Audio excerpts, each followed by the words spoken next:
और अब फिक्र की पॉलिटिकल फाइल खोलते हैं। चर्चा उस मुद्दे की जिसमें अपशब्दों की मात्रा ज्यादा है। राजनीति की इस डिक्शनरी में मर्यादा, लिहाज और लक्ष्मण रेखा जैसे शब्द दम तोड़ रहे हैं। हम बात कर रहे हैं शर्मिंदा करने वाले उस सियासी चैप्टर की जिसमें प्रधानमंत्री की माता जी को अपशब्द कहे गए। 7 दिन बाद पीएम मोदी ने उसका चुन चुनकर जवाब दिया। इसे महिलाओं के अपमान से जोड़ा गया, जो ये संकेत है कि चुनावी राज्य बिहार में अपशब्दों वाला ये मुद्दा बड़ा होने वाला है। मतलब जिस बिहार के चुनाव में अब तक एसआईआर यानी वोटर वेरिफिकेशन टॉप ट्रेंड कर रहा था, वोट चोरी की चर्चा चल रही थी, जंगल राज जैसे शब्द इस्तेमाल हो रहे थे, उसमें अब मां को अपशब्द कहा जाने वाला मुद्दा भी जुड़ गया है। चीन से लौटने के बाद आज प्रधानमंत्री ने दिल्ली से बिहार की जनता को वर्चुअली संबोधित किया।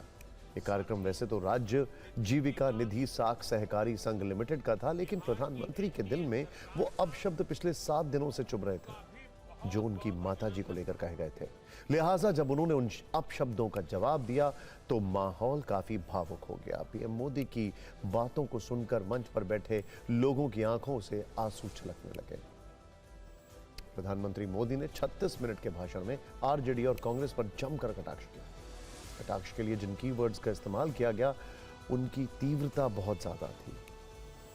उनके कीवर्ड्स की तीव्रता में पहले नंबर पर मां को अपशब्द था। इसके अलावा शाही खानदान के युवराज, कामदार, नामदार और आरजेडी के अत्याचार जैसे तंज भी किए। बिहार में आरजेडी कांग्रेस के मंच से मेरी मां को गालियां दी गई।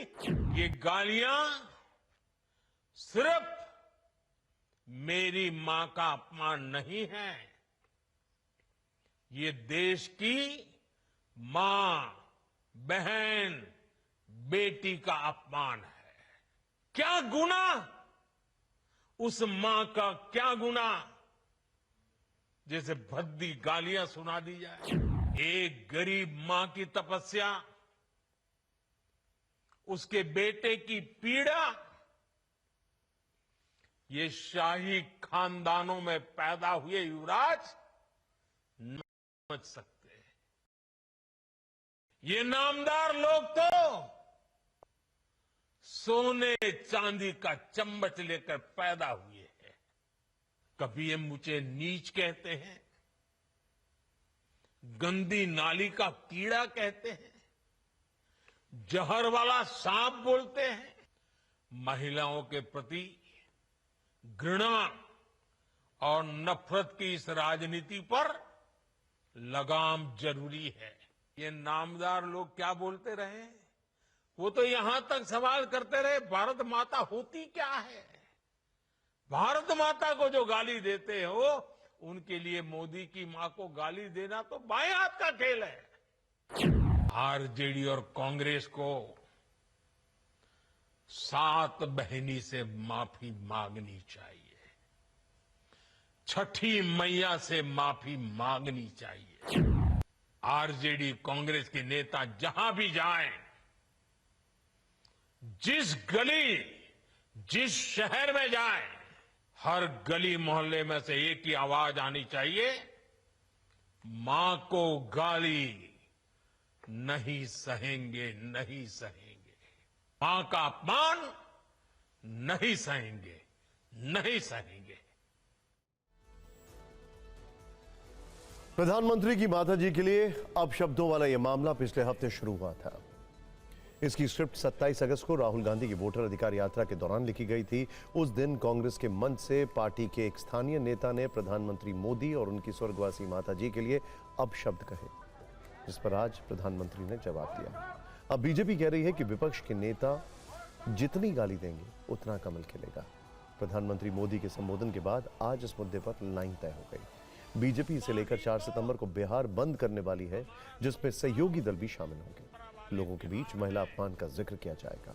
तो क्या पीएम मोदी की माताजी को कहे गए अपशब्दों को मुद्दा बनाकर बीजेपी विपक्ष पर चोट करने की तैयारी में है? वैसे राजनीति के पन्ने पलटे जाएं तो ऐसे कुछ सबूत जरूर मिलते हैं जब विपक्ष के नेताओं ने प्रधानमंत्री मोदी के सामने गालियों और अपशब्दों का कीचड़ फैलाया, लेकिन कमल का खिलना बंद नहीं हुआ। शुरुआत 2007 से हुई, जब गुजरात विधानसभा चुनाव में नरेंद्र मोदी पर मौत का सौदागर वाली टिप्पणी की गई। 2014 में लोकसभा चुनाव से पहले पीएम मोदी पर चाय वाला कमेंट किया गया। 2019 में भी पीएम मोदी पर निजी हमले हुए। बीजेपी ने हर बार उन हमलों को हथियार बनाया और पार्टी को इसका राजनीतिक फायदा मिला। हालांकि इस फायदे में कुछ और फैक्टर भी सहायक हो सकते हैं, लेकिन विवादास्पद बयान और अपशब्दों की वैसी ही हवा बिहार चुनाव से पहले चली। इस बार क्या होगा इसका अंदाजा तो चुनाव के बाद लगेगा, लेकिन फिलहाल पीएम के इमोशनल कटाक्ष ने राजनीतिक तापमान जो है वो जरूर बढ़ा दिया है, जिसे आप इन बयानों में महसूस कर सकते हैं। ये मानसिक तौर पर असुर प्रवृत्ति के लोग हैं। ये सत्ता के लिए कोई भी स्तर तक गिर सकते हैं। इस तरह के मानसिकता के व्यक्ति इंसान नहीं, जंगली जानवर है। सार्वजनिक जीवन में जिनकी मां की मृत्यु हो गई हो, उनको इस तरह का गाली कोई राजनीतिक संगठन दे, इससे बड़ा दुर्भाग्य या लोकतंत्र के लिए शर्मसार करने वाली घटना दूसरी नहीं हो सकती। कि राजनीति में वैमनस्यता इस कदर आ गया है कि एक दूसरे के माँ बहन का भी हम इज्जत नहीं करते हैं। प्रधानमंत्री जी, ये फेक प्रोपगंडा फैलाया जा रहा है।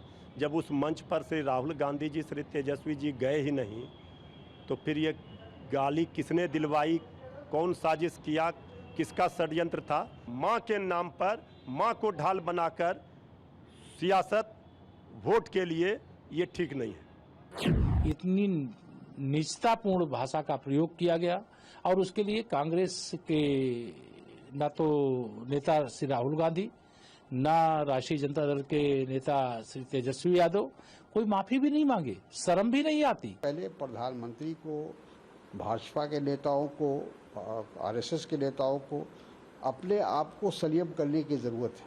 आप जैसा बोलोगे वैसे ही तुमको लोग आईना दिखाएंगे। जो जिसकी बात हो रही है वो इतने तूल देने वाली नहीं थी।